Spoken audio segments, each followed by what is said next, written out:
Takže ahoj všichni. Asi si říkáte, co můžete tak dělat za času korony. No, je to naprosto jednoduchý. Můžete třeba spát, nebo spát. Ne, ale teď vážně. Já vám třeba řeknu, jak je to u nás. Takže já třeba vstávám v 7:50. No, vstávám. Spíš mi v 7:50 zvoní budík, abych vstala. Vyčistila si zuby, udělala si kakao a šla na hodinu. Jenže to nějak nevychází, takže většinou spíš spím do 7:55. Pak si pustím hodinu. A nejspíš usnu. Teda aspoň takhle to bývá. Když se mi teda zrovna nepovede usnout, tak jsem na té hodině a máme třeba zemák, takže tam se snažím tak nějak odpovídat. Protože za každou odpověď dostaneme plus a pokud máte 3 plusy, tak dostanete 1, což je v mém případě super. Další věc, co můžete dělat, když je hodina a pak vás nebaví, tak se prostě můžete dělat domácí úkoly, který prostě máte na ostatní hodiny, není to nic těžkého. Můžete dělat třeba 2 nebo 3 najednou, to záleží na vás. Každý z nás chodí někam do školy, můžete chodit na základku, nebo na střední, nebo na vejšku, nebo do práce. Když jste na základce, tak většinou máte třídu plnou menších zmetků a chudáci učitelky, protože ty to s vámi musí být fakt těžký. Potom, když jste na střední, tak taky chudáci učitelé, protože třeba si tam můžete dát profilovku Šreka, nebo tak. Jakoby trochu by mě zajímalo, jak učitelé v dnešní době učí. Oni jsou v té třídě. Musí koukat do té třídy, tak jestli si tam třeba dávají plišáky nebo tak. No, aspoň vám řeknu jednu příhodu, co se mi stala na matice.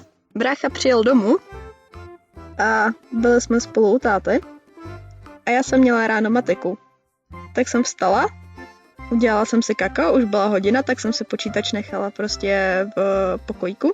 Pančelka se zrovna něco zeptala, tak jsem přilítla. Odpověděla jsem, vůbec jsem nevěděla, na co se ptala, ale bylo to správně. Tak jsem zase běžela dělat to kakao, udělala jsem si kakao, vrátila jsem se, zase jsem odpověděla, zase to bylo správně. Asi si právě říkáte, že jsem naprostý šprt, ale prostě mi to nějak vychází. Potom jsem se dělala domáčák, zase jsem odpovídala, pak jsem si dělala další domáčák, zase jsem odpovídala. No a pak byl konec hodiny a brácha se mi hrozně tlamil a říkal, že něco takového ještě v životě neviděl.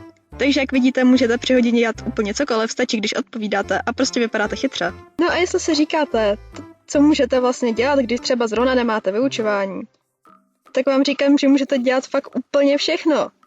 Můžete si najít kamarády, psát knížku, číst, učit se, no.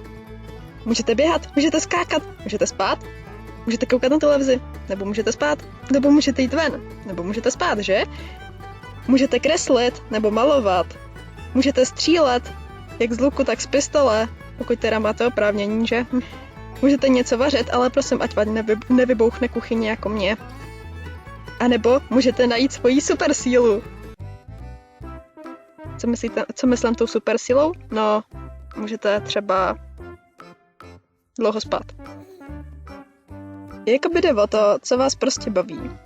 A pokud nevíte, co vás baví, tak je právě teď ta příležitost najít, co to je. Já jsem třeba během korony zjistila, že mě prostě hrozně baví kreslit a vymýšlet nějaký příběhy. A vzhledem k tomu, že jsem moc líná psát, tak je radši namluvím. Všichni říkají, že už chtějí hrozně do školy, že se doma nuděj.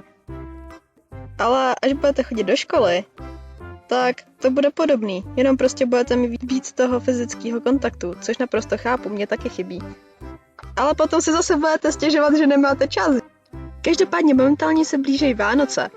Takže můžete třeba pít z perničky nebo nějaký cukroví. A pokud pít neumíte, tak umyjte okna. A pokud neumíte mít okna, tak dopadnete jako já. A já jsem teda zůstala u toho, že jsem umyla okna, což se mi moc nepovedlo, a začala jsem na ně dělat ozdoby. Nebo si můžete objednat dárky na AliExpressu, na který budete čekat 2 měsíce. Jo!